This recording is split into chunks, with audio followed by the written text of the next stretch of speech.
everyone, I'm Captain Logan. And I'm Jayson. And we are father and son. And today we're going to talk about a movie that came out way back in 2003. Jayson, a movie I saw a bunch of times in the theater, and I was working in a theater at the time. This was the year I graduated from high school. This was, despite the quality of it, how I might feel about it now, this was kind of a big movie for me. It's going to be a lot of fun to talk about it with you. Of course, I've said my piece on this. I've talked about this a lot, so I'm going to give Jayson, with BVS, with the last video, a lot of the floor, but I'll help him fill in. Jayson, what are we talking about today, man? We're talking about Daredevil. And specifically the theatrical cut of Daredevil. This movie notoriously has a weaker cut than is what most people saw, and the reason it didn't perform, I think, one of the big reasons it didn't perform as well as it might have, and one of the reasons that it's gone down in history as a really bad move for Ben Affleck. There is a director's cut that is a very different movie that not only has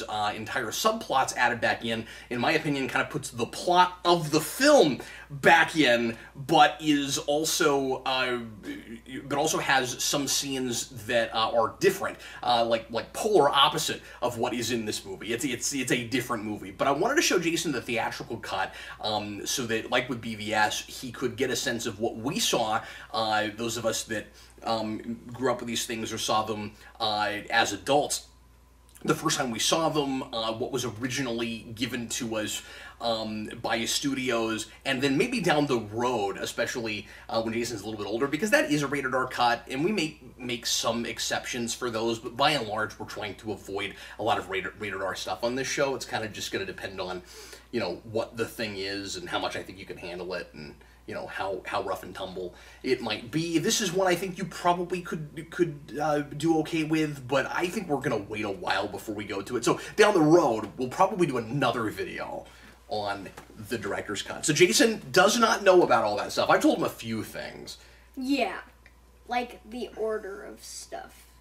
There's some stuff that's mixed around, it jumbled up in a way that doesn't make a lot of sense in this version.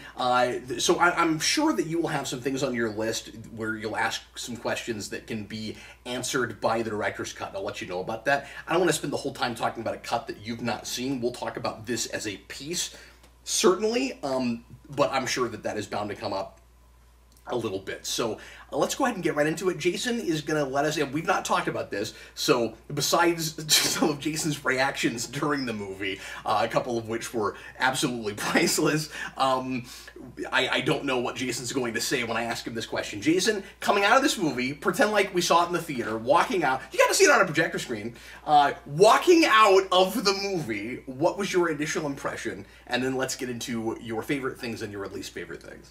So, this movie is actually pretty good. Yeah? It's not stupid like BVS. Yeah. It has some good things in it. I didn't have trouble with the bad things part this time. Okay, so you found things. Yeah. But you did, by and large, enjoy this? Yeah. I forgot to grab the feeling at signs, but you flip it green? Yeah. But basically, Daredevil, like, I like the idea of him he became blind, but his sense of hearing increased. Mm-hmm. And I like the idea of that.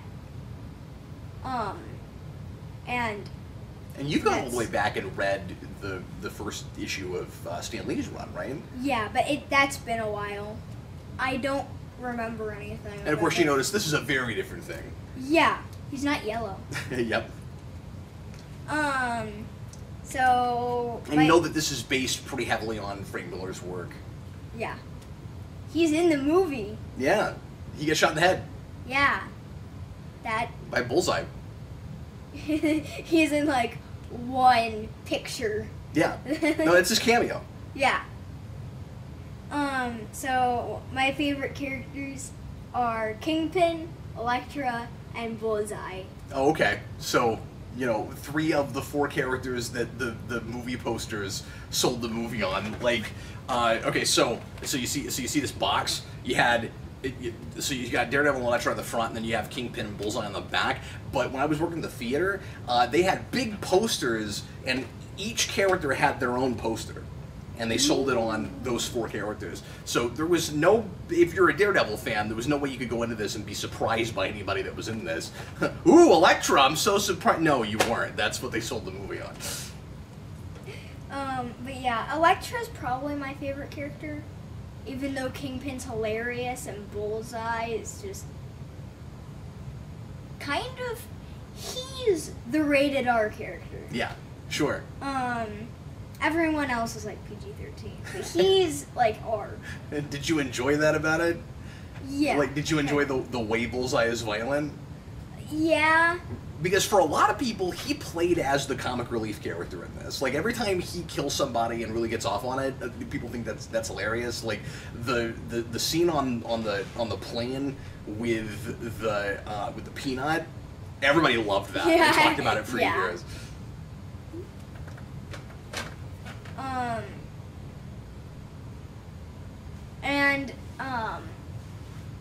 But for me, I feel like the comic relief character is Kingpin.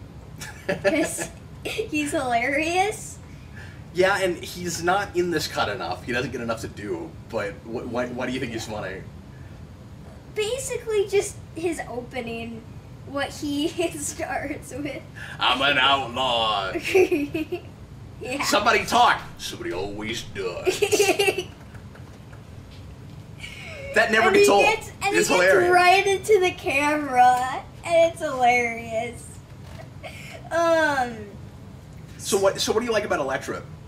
I like how she moves. Yeah.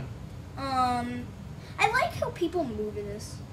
Like, I like. Oh, interesting. Well, it's more the good guys than the bad guys that I like how they like move. Yeah, but you like the martial arts of it. Yeah. So you like this movie on the level of Power Rangers, then?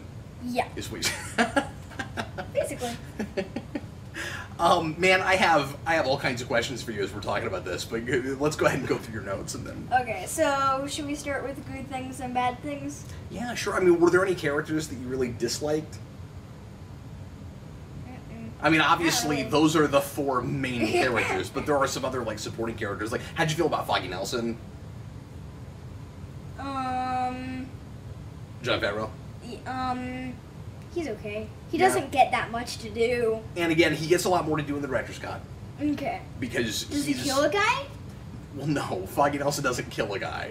But he doesn't, like, put on a costume and go on parole. Oh, you know who else doesn't put on a costume? Bullseye, despite the fact that he says he wants one. Yeah. Did you notice that? Yeah, I'm just like, wait a minute. I mean, he already sort of has a costume, but he's like, I want a bloody costume.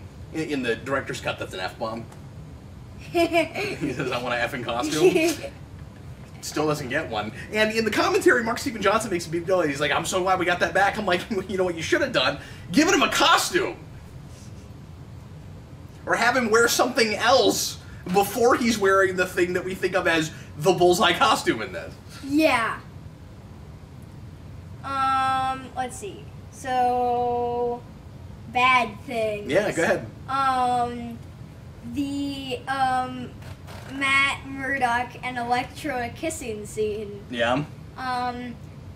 Ever since Matrix, I don't like those.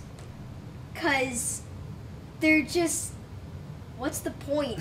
In every single movie. Well, what's it's the point? to let us know that these characters are very close and love each other and are intimate. In this case, it was a one night, well, not a one night stand, but I mean, it was, you know, sleeping together on the first date, which is a weird thing to talk about with a 10-year-old, but it's in the movie and he's bringing it up. Yeah. Again, in the director's cut, that doesn't happen. It is a more mature relationship. It's kind of more tragic ultimately because they don't get that close before she thinks Daredevil killed her father, which we'll have to talk about probably. Yes. But yeah, so you didn't. So how do you feel about the relationship itself? So you don't. So you didn't like the sequence where they're in bed together. Yeah. Now, do you just not like kissing scenes, or is it? Well, it's more Like when they're on the roof, like, is that okay? That's okay. Okay, all right. When they're like getting real into it, that's when I'm just like, okay, just kiss on a roof and be done with it. Well, and I'll be interested to know how you feel about that as you mature and you get older. But in this particular case, I completely agree with you. And also Matrix Reloaded, I also agree with you. Because it feels really obligatory. Yeah. And we're not getting anything from that. We're not really moving story along, especially because that was a reshoot for this, where it was just like, they made it more typical. And there's, of course, a lot of typical in this movie. Mm-hmm. Another bad thing. The Kingpin room background. Oh, you picked up on that too, huh? Yeah. Oh, it's the worst. Also, how did they let that go to print? You know what that's as bad as?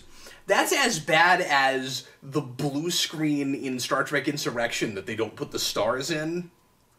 I don't know. I haven't seen Insurrection. Okay. Well, it's hilarious because they decided that they lit it wrong and they couldn't. So you know how chroma keying works? We did some of that on Spawn Year. You know how you put in like a blue or a green background, and then you'll later on chroma out anything that is that color, and then you can put anything in the background. Well, in that, they decided that the lighting was wrong, so they couldn't chroma out the background. So you're on a ship, and instead of putting stars in the background, they just left it blue. So it just looks unfinished. And this is even worse than that, because they actually put up a background, and you can see the seams, like, shimmering. See the blue. Yeah, there's like blues and browns in it, and oh my god. And there's another shot of it later, like that's when we're introduced to Kingpin, where he's talking to Elektra's father. There's another one where he's we're looking through the window. Yeah. And it's even worse. Yeah. Well, and I was gonna say, I think we're talking about the same scene. I think it's maybe supposed to be like raining. Because like you see some shimmering at the bottom of it, but I couldn't tell if that was a mistake or if it was rain. But yeah, you're right. It's awful. I also don't like how the city, when they're like, the city and the scene with Bullseye and Daredevil on the church. Yeah.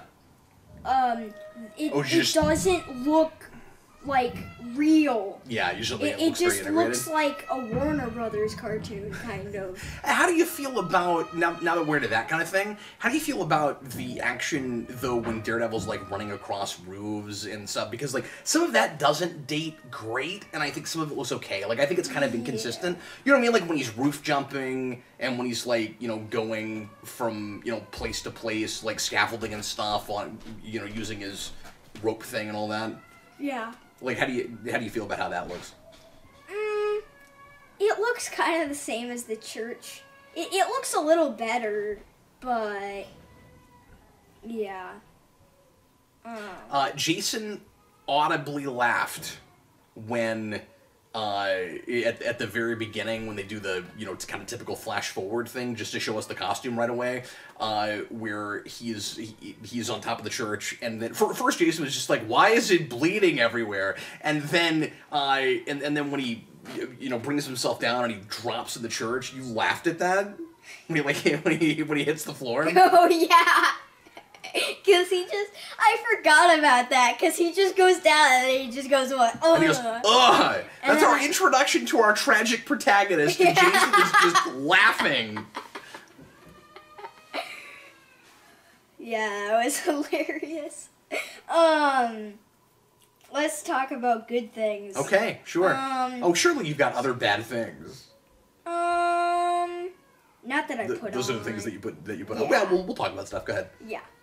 Those were the things that I thought of. Yeah. And I also have funny things and confusing things. Okay. That kind of fall Some into of the that bad could fall into things. the bad stuff category. Yeah, absolutely. So I put like 2 or 3 on each of them.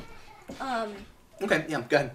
So for good things, I didn't put this on, but I like the opening where it... with the Braille? Yeah. And then it turns into the...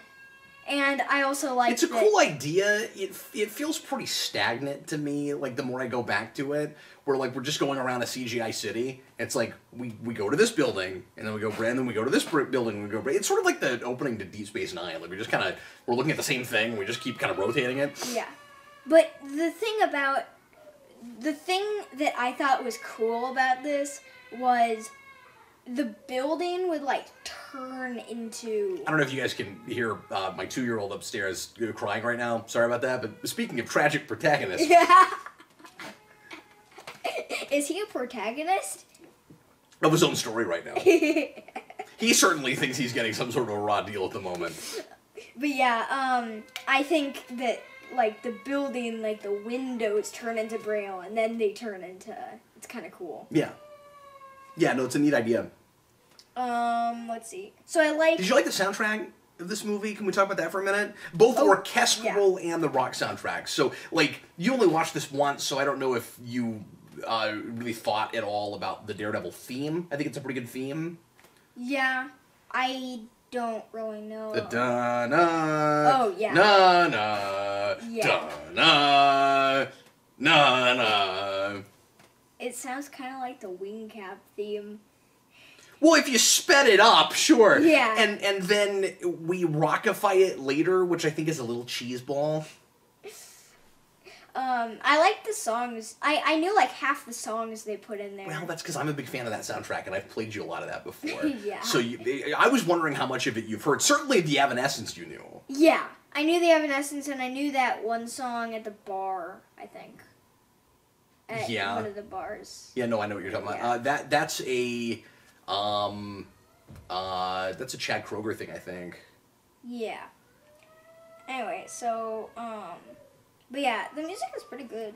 I think that song, when Bullseye, like, it's fine in the soundtrack, like, as, you know, the big kind of rock theme. Because remember, we're only a little bit more than a decade after Batman 89.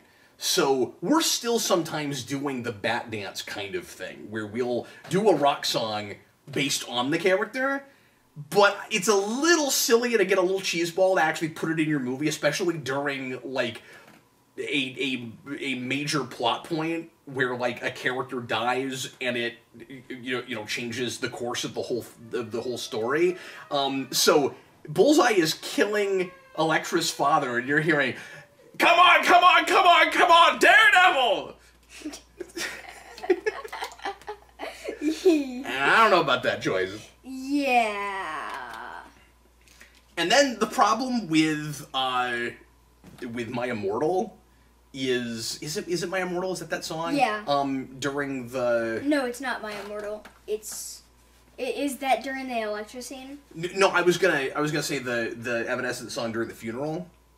Oh yeah. Isn't that song? I think. That gets a little bit silly because I've always really liked that song, and I'm a fan of Evanescence, but just momentarily I'm like, that is the name of that song, right? But in that scene, and Vince has always said this, and I totally agree with him, it really sounds like it's sort of just narrating the scene, and it's basically just like, something really sad happened, it's horrible, I'm so sad, and, you know, it's just a little on the nose. Yeah. Real quick, since we're music and stuff, couple of notorious or famous and notorious scenes that I gotta ask you about. This is related to music because we're playing big heart pumping heavy rock, heavy metal songs during these scenes. The other big, and of course this is a huge hit, the other big Evanescence song during Elektra training with the sandbags. What do you think of that scene? Because people always make fun of that. I put that on my funny things list. Okay, what was funny about it? Does that scene really need to happen? I mean, it's cool, but does that actually need to happen? Like, is it in the director's cut? Yeah. Do they lengthen it? I don't think so. I think it's about the same. It might even be a little short. I honestly don't remember. Yeah. But I guess it's just a lot of this movie is about mood and atmosphere, right? Yeah. And so it's more about conveying a general emotional idea than it is about doing anything practical or actually moving narrative along. So in that scene, it's she wants revenge, and she's upset because her father died, and she thinks Daredevil did it. So she's got this, hard-edged training montage. And it's look how hardcore she is, and also she's using size, which is her signature weapon. So that's supposed to excite the fans in the audience. Like, we know that at some point she's supposed to be an assassin, but she's not an assassin yet. So it looks like maybe we're getting her to eventually be an assassin, which, for better or worse, she will be in her movie. So I don't know, like, why do the punching bags need to come down? Why can't she just have them there? Yeah, how does she even rig that up? Yeah, I was thinking the same thing when I was watching the movie. I was just like, why is that? How does she have an automatic pulley system in her house already, just ready to go? In the ballroom. Yeah, you're right. She's repurposed this room. It's not like that's what it's always been for. Yeah. That's a really good point you're making. So I like Daredevil's abilities and disabilities. I'm sorry, I don't mean to backtrack you, but I was gonna mention another scene. So we've got the two kind of notorious scenes. That's one. The other one is the park dance. The fight in the park that's choreographed like a dance. Oh, right. They're sort of first date thing. Yeah. Where like she won't give him her name. She's not trusting people. She's afraid that if she gets if anything good happens to her, if she gets in a relationship with anybody, things are going to fall apart, which is, of course, what ends up happening, because her name is Elektra. And so she's really careful not to give people her name, but then they fight, and then it's sort of like that Matrix Reloaded thing. You never know anyone until you fight them, and then they fight, and then she says, "My name is Elektra Nachios." That scene actually goes on longer in the director's cut, not the dancing part, but there's actually like some discussion after that where like he learns something about her, and they talk for a minute, and this is just, "I'm Elektra Nachios." It's basically what she does. She practically winks at the camera. And then right after that is, "I'm an outlaw." So yeah, I want you to talk about that scene, because you were laughing constantly at that. So, I don't even remember, like, what I was laughing at. Because it's well, it's pretty cartoony, man. I mean, you've got two people in a fight in a park with a bunch of kids going fight. Oh yeah, that's what I was laughing at. Because the kids were just getting them hot, and it was hilarious. Just why would they want to fight in a park? Like, why not? Like out in the open like that, where like everybody can see. Yeah. I guess the police are just real lax in that city. That didn't seem as corny to me in the theater, but like after going back to it a lot and over a lot of years, I'm like, I can't believe we did that. I don't know why that happens. And also, why does she need to fight him? Like, I don't get it. Well, it's just supposed to be, again, it's about conveying an idea and an emotional, an emotional beat before it's about really doing anything practical. So the point is supposed to be, they're discovering they have something in common. And isn't that unlikely because he's blind? And so then she's like, "Are you sure you're blind?" And he's like, "Yeah." And yeah, I do like the whole thing with. What was it? "Are you sure you don't want to give me your name?" Or I can't remember what the response was, but yeah. Yeah. But yeah, I like. And then teeter totters. we already talked about this a little bit, Yeah. but I like Daredevil. Like, he can hear really well, but he can't see, and like that stuff. Well, and more than that, I mean, it's not just increased hearing. I mean, he does have like a superpower. Yeah. Like the radar sense is a superpower. Okay. I mean, it would have to be, but I didn't know if like that actually kind of works in.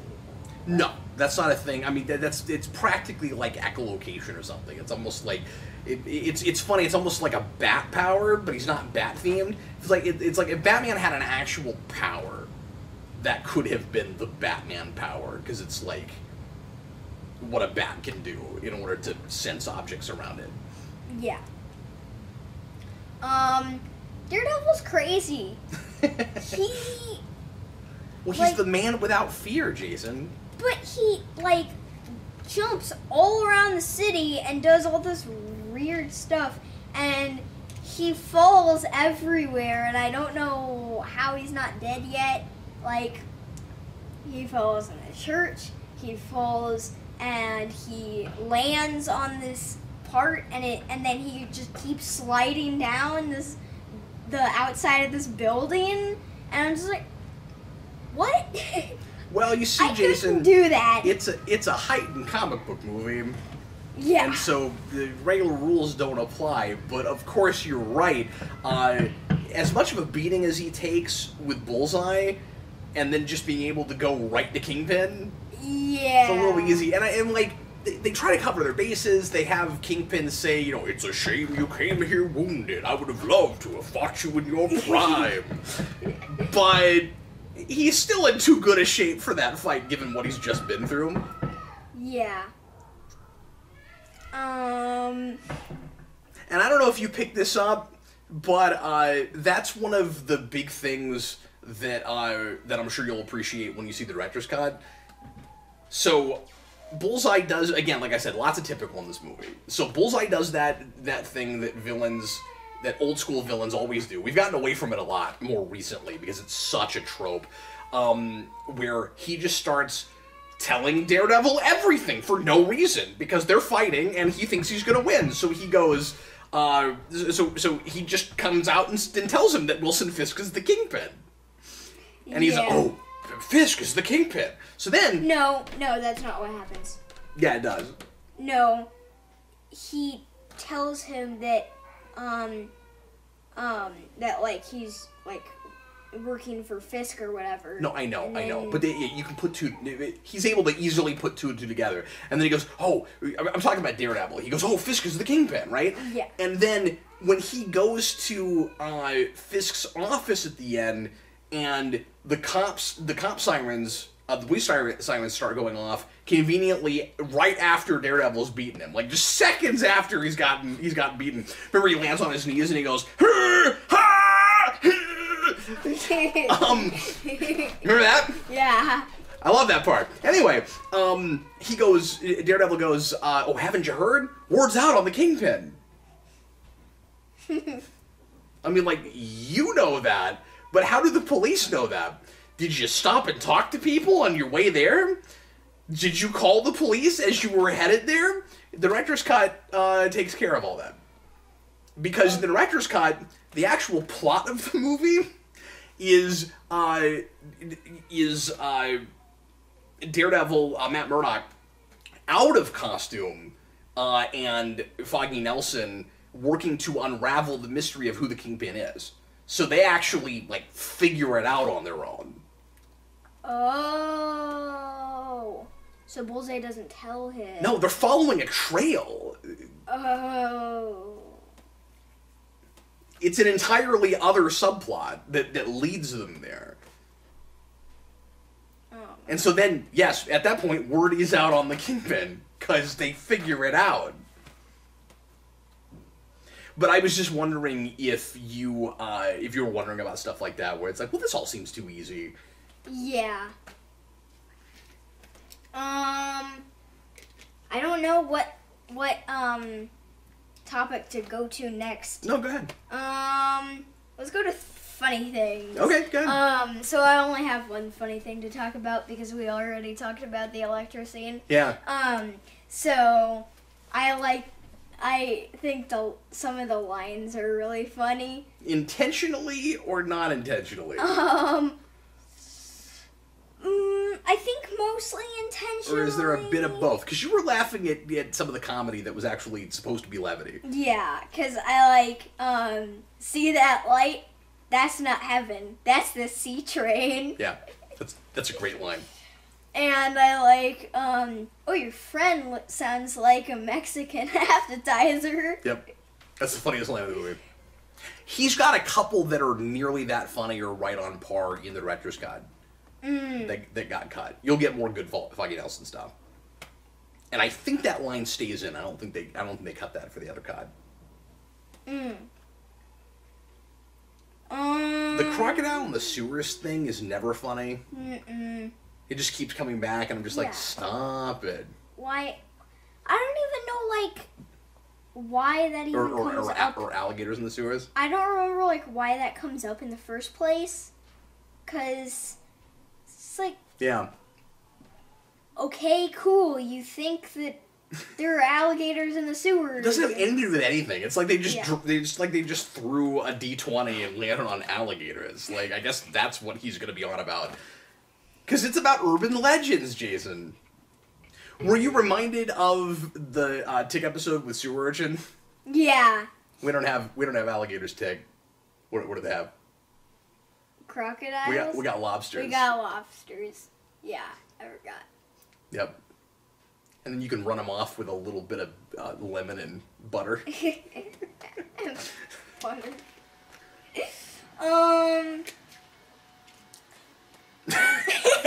Yeah, I know. There's a lot of sounds down here. It's like there's construction happening, but there's not. But anyway, so confusing things. Yeah. Lay it on me, man. Electro Father's death. And yes, get into it, man. So Bullseye throws Daredevil's thing, and then there's an explosion behind him. Before we even get to that, give us your complaint about about Daredevil's weapon. Oh, yeah. So I forgot to put this down. Yeah. How does everyone not know that Matt Murdock is the Daredevil? Because he carries around the same stick that he fights with. Yeah, I mean it transforms. Yeah. But your complaint is it's the same color. It's the same color. It's the same. It looks the exact same. And you're just like, they don't know. And Elektra's super surprised. Well, and then you get that sense that Ben Urich is half suspicious of it at the ball. Do you remember that? Yeah, because he's cool color. Yeah, he goes, cool color, and I'm like, that's why you don't carry around a thing that looks exactly like that. And then, after you said that, because that had never really bothered me that much before. Because I'm just used to, kind of heightened comic book stuff. Yeah. But then, when you think about that a little bit, and you kind of break, it's like, yeah, that's too easy. Like, it's like a... you know what it is? It's like a quick change action figure. It's like an action figure that you're Bruce Wayne, so you're wearing all black, and then you just put on the armor so that you're Batman. You know what I mean? So he's got to have an accessory that turns into another accessory. So he could be Matt Murdock. Like you're playing with Matt Murdock. Oh, I'm a lawyer. I'm in a trial, and then now I'm Daredevil, and I flip my thing. So here's a question about that whole thing. First of all, this goes without saying, but who built that? I mean, really, who did he go to get that thing made, right? Yeah. Or did he make it himself? Well, he's blind. So I don't know how he how does he make his costume himself? I don't know that either, but see, we weren't supposed to ask these questions back in 02 and 03, because I have a whole, 3-minute tirade about that in the Rewind for Spider-Man. It's the man's got $100 to his name. How does he make this costume that we know costs significantly more than that to get manufactured? But anyway, with the stick specifically, why does he need a walking stick that transforms into this weapon? Well, it's not a walking stick. No, I know his cane. Excuse me. Why? It's not a walking stick. You're right. It's a cane. But why does he need a cane when or is he carrying around his costume all the time? That's my question. Because in the scene where he goes and fights Bullseye, I'm assuming that he had to like go change clothes and that it's leather. There's no way he's got that on underneath his suit, right? Like you'd be so crazy hot and you'd look like you'd look so padded out. But did he have time to go to his apartment and change? Or was he, I don't remember if he was carrying a briefcase. Like, was he carrying it with him? Because the thing is, if he brings the suit around with him, it makes more sense. But if if he doesn't expect to fight crime except for when he's going out at night... Yeah, but when they... Then why does he need that? I mean, it can't be in the cane, because when Well, no, the costume's not in the cane. That's not what I'm saying. Oh. It's not like Flash. It's not the ring that has the costume that comes out. It's not that. No, I'm just saying. No. The point I'm making is, why would you need your signature weapon for your superhero with you all the time if you weren't gonna change into that costume? Yeah. Because he usually only goes out at night as that carry, and we only see him maybe do the quick change thing like one time. And I need to also see that happen. I need the, like, phone booth kind of scene. Yeah. Because I don't know how he does that. Yeah. But I guess we're not supposed to ask those questions. I don't think... I mean, we can on this show. I don't think that he was carrying around a briefcase. Like... And if he at was, any of the times. If he was it big enough to have that in it? I don't know. We should have known like how he did that. But yeah. But anyway, okay. So your thing about Elektra's father's death, though. So Bullseye takes his Daredevil's weapon and he throws it at him, and then there's explosion right by him. I don't know how that happens in the first place. Like, what a coincidence. Right when he's throwing it, there's a big explosion with, like, a truck behind Daredevil. And then he can't grab the thing. I think Bullseye caused that. I don't remember right. I don't think the explosion itself it's not like it's an unrelated explosion. It has to do with the fight that you're watching.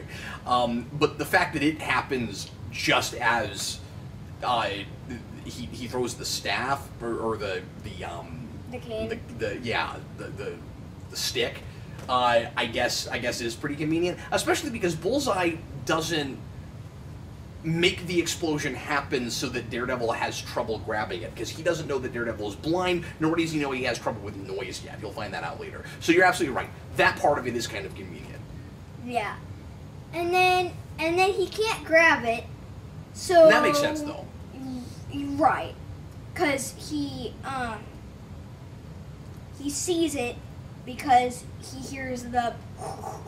and then the explosion... And then he's just like, he sees like 4 of them. Yeah. And he picks like the top one, and it's the wrong one. It's like the left one. Yep. So he doesn't grab it, and then it kills Elektra's father. But then she tries to shoot Daredevil, and why does she think that Daredevil is the culprit? Like, does she even see Bullseye?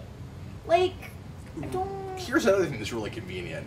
The way that scene is shot and the lack of coverage and the lack of an establishing shot during that part, like, where is everybody in relation to each other? We sort of know like where Bullseye is in relation to Elektra's father, but like, did she never see Bullseye? I mean, Bullseye went away, but... Yeah, but what was she looking at while that fight happened? You see what I'm saying? I don't think she was looking at anything when the fight happened. Yeah, it's just like we have to really conveniently not focus on her during all of that so that we can contrive the situation where she thinks that Daredevil did it just because that it was his weapon that killed her father. Yeah. That's really easy, and I think is the dumbest thing in that movie. Yeah. And there's some dumb stuff in that movie. There's dumb, and I've complained about this before, but did you have this? There's dumb stuff like you're in New York City, and she's able to just walk around for a while and find Matt Murdock. Like, the second time they meet, where she's like, I knew I would find you. Like, yeah. okay, but, like, how did you do that? Did you look him up? Did you talk to people that know him? Did you do some investigating? Or did you just walk around for a while? You know, there's stuff like that. That I hadn't thought about that. That makes no sense. So my last thing is, Daredevil and Elektra jump way too high. They're like, it's like Virtua Fighter. Yeah. The first place where I see that is where Elektra just jumps right onto a part of her roof, and she just jumps like 3 feet in the air, and I'm just like, I can't do that. Well, I mean, she's had a lot of training and stuff.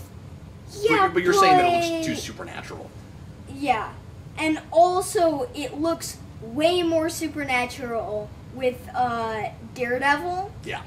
Because he's jumping on roofs, and with the Tick, it's like the roofs are like more between each other. Yeah. And he can just, and he kind of already has that superpower where he can jump kind of high because he's strong. Yeah. And so it just looks, but for this, he just jumps like way over here and then goes out on this roof. And Yeah, it's Daredevil's got in agility, certainly, but I see what you're saying. You're saying that he's not like super strong or anything. Yeah. He's a regular person, except he's blind, kind of. Yeah. And yeah. And he's got a radar sense. Yeah. There are places in that script where we could have worked a little bit harder on word choice, where there's some amusing redundancies that always make me laugh. Where it's like, my sense of hearing gave off a kind of radar sense. So I have some questions for you. Okay. Unless you've got some other things you want to talk about. Nope. So, how did you feel overall about the kind of chemistry with Matt Murdock and Elektra? Like, did you like them together as a couple? Besides the in bed scene together, yeah. that you don't like. I mean, it makes sense for the movie. Like, it makes sense for the ending. Well, maybe this is maybe you're at the wrong age for me to ask you this, but I guess I'm wondering, like, did you find them romantic? Like the scene where on the roof where like it's about to rain and he's able to see her because it rains. Like do you like that? Is that romantic? Yeah.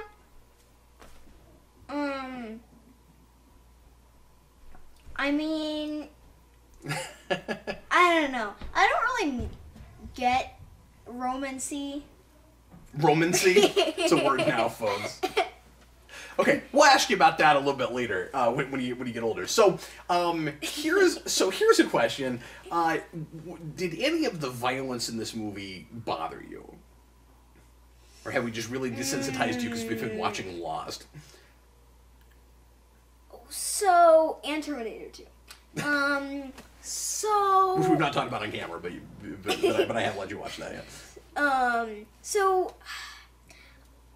The scene that I was just kind of on was the scene in the bar where I noticed that bugged you a little bit. Does the, like, neck. Paper clips. The paper clips on the guy's neck. Because the fun thing about Bullseye is supposed to be that he never misses, and I never miss, and he can kill anybody with like any like regular mundane inanimate object. Yeah. And we see that at the church too, where he throws the plate at, and then it just, I don't know, like. How that didn't cause a scratch or anything. It just went boom. You talking about when Daredevil hits him in the head with it? No, when Bullseye hits him in the head. Oh yeah, that's right. With the offering plate? Yeah. And I'm just like, so and I get that doesn't knock him out? Okay, I get that he's injured at that point, but did he not have enough time to move out of the way from that thing? Yeah. Like, it's coming at him, he doesn't move? And there's not anything going on that would affect his senses at that point. And then later, when he gets all the glass, I've always loved that part. He gets all the glass and he starts doing this. Daredevil dodges every single one of those. Yeah, when it's going like one plate, he can't move out of the way. Yeah. Get out the way! I don't understand that. Yeah. I don't. What'd you think of the literal bats in the belfry in a not Batman movie that also has a third act that takes place in a church with a bunch of cops at the bottom of the church trying to get in? So Did you have any reaction to that? Yeah, in my brain. Yeah. I was kind of like, okay, is this a Batman movie now? But that was kind of like... Isn't it just weird that there's a bunch of bats? In a Daredevil movie? Well, yeah, that, but all... Because, of course, you're making the obvious comparison. But also, like... He's Ben Affleck. This is a church that people are using. It's not like a condemned church. Why are there a bunch of bats living in the organ?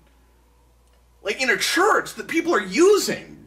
I thought he was underground. No. That's out of the organ. That's when they're fighting on the pipe organ. Yeah. And they're running on the pipes, and the pipes are falling, and it's some of the not good CG in the movie. Yeah. It's a fun idea with the pipes, but the bats was going way too far, I thought. Yeah. Why? Why are there bats? What? Okay, let's talk about something meaty for a second. Daredevil's character arc.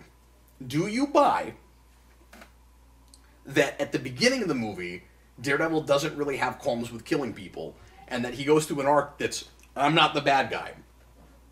And by the end of the movie, he decides, again, kind of obligatory, he's got that scene where he's like, I'm not going to kill Kingpin, because I'm not the bad guy. Even though he, minutes earlier, threw Bullseye out of a window. And he very easily could have died from that, landing on that car. So do you buy that from that scene to the Kingpin scene, something has changed, and now he's not killing people? No. Okay, I was just wondering if you had thought about that. Yeah. I had not, but I'm just like, okay, I don't get that. Like, yeah. Because one minute he's not trying to kill people, and then he's trying to kill people, and then he's not trying to kill people, and then he's trying to kill people. You explained to me what the opportunity for change was there. There was not. Oh, okay. Because it just goes straight to that scene. It doesn't, like... A couple more things real quick before we end off. Yeah. Do you like the costume? Yeah. Oh. The thing with the fire. Yeah. The Daredevil symbol in the fire. Yeah, there's no proof that Daredevil was here. Yeah. That's also a thing that shows up in a bunch of superhero movies. And that's a place where they ripped off The Crow specifically. Oh, really? Yeah, The Crow does that. I don't even know what the Crow logo is. It's a crow. Oh. It's got wings. Do they do that with fire? Yeah. Oh, that's awesome. Yeah, on the ground. It's exactly the same thing. It was like... The Crow came before that? Yeah, The Crow's early 90s. Oh. The Crow's shortly after 89. Like 91 or something? 92, 91, 92. It's early 90s. Yeah. Okay, so anything else that you wanted to make sure that we tackled? It's a movie. And it's a good movie. Will you go back to it? Yeah. I'd go back to it. Are you excited to see it with the plot put back in? Like, did you feel that as you were watching it? Like, there's not really a story here? Or did you not feel that way? I didn't really feel that way. I like simple things. Yeah. Like, Well, that's a fair point, certainly. I really like simple things because I can remember stuff easily. Because if there's a bunch of subplots, I'm just like, what's the actual plot? I can't remember everything that happens in this movie because there's way too much. Well, I don't think you've seen enough superhero movies yet where you're probably going, okay, this is a formula I've seen 100 times before. So, like, once you see more stuff, you might go back to a thing like this and be like, okay, it's just hitting all the beats and not doing that much else, which is, you know, my big problem with it. Yeah. But that's a fair point, and that is the big thing that I do kind of enjoy going back to this. Is it's kind of like just watching, you know, a long music video, where it's like, because once you see the director's cut, it does watch like a Cliff's Notes version, but it is kind of fun to just, you know, get a somewhat, you know, mindless comic book for an hour and 40 minutes, and by the way, this is a really short movie. Yeah. But we have a lot of those, and you don't want that. I mean, if you know Daredevil, you don't want that treatment for that character necessarily, especially because that's not what they made. What they made was something a little bit more interesting. So anyway. Yeah. Well, everybody, thanks a lot for watching. I hope you enjoyed it. Leave your comments, and if you haven't weighed in on Daredevil yet on the channel, feel free to leave a comment and tell us what you think about this movie. Obviously, I've talked about this for years, but Jayson has finally seen the theatrical version, and down the road we'll do this with the director's cut, and I'm excited to see what you think about that. Yeah. We'll be with you again next week for something else. We have lots of plans, a lot of stuff that we're going to tackle. I have a whole list on my tablet, and I got big giant list. a bunch of stuff. And all kinds of things too. We got TV, we got movies, we got all kinds of things. We don't have any comics yet, so if there's anything comic book wise people want us to talk about, that would be a really fun thing And to we've do. got video games too. We do. We have that too. And we also even have some like general discussions too. We're not going to always review on this show. Yeah. We will mostly review on this show, but we're going to do some other stuff too. So yeah. Anyway, well, thanks a lot for watching. We'll see you again next time. I was Captain Logan. That was me, And Jayson. we were father And son. Bye, folks.